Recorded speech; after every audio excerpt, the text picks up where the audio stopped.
नमस्कार दोस्तों, मेरा नाम पूजा मिश्रा है। हमारे यूट्यूब चैनल पर आप सभी लोगों का स्वागत है। आप लोगों के सामने एक नट का गीत लेकर आई हूँ जो कि शादी ब्याह में गाया जाता है। आप हमारे चैनल को लाइक करें, सब्सक्राइब करें, शेयर करें, कमेंट करें। Thank you.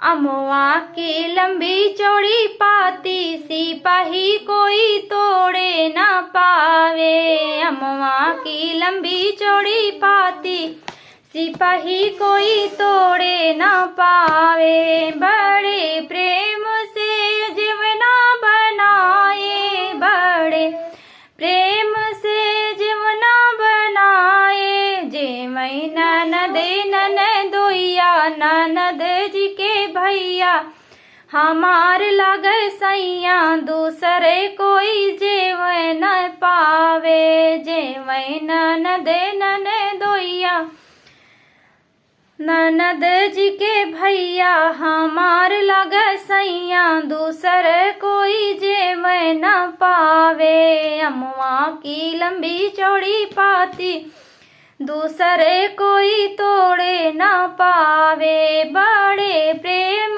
से गिड़ुआ बनाए, बड़े प्रेम से गिड़ुआ बनावे। घुटई ननद ननदोइया, ननद जी के भैया हमार लगे सैया, दूसरे कोई जेव न पावे। घूटई ननद ननदोइया, ननद जी के भैया हमार लगे सैया, दूसरे कोई घूटे न पावे। अमवा की लंबी चौड़ी पाती, दूसरे कोई तोड़े न पावे। बड़े प्रेम से बिरवा बनाए, बड़े प्रेम से बिरवा बनावे। कूचई ननद ननदोइया, ननद जी के भैया हमार लगे सैया, दूसरे कोई कूचे न पावे। कूचे ननद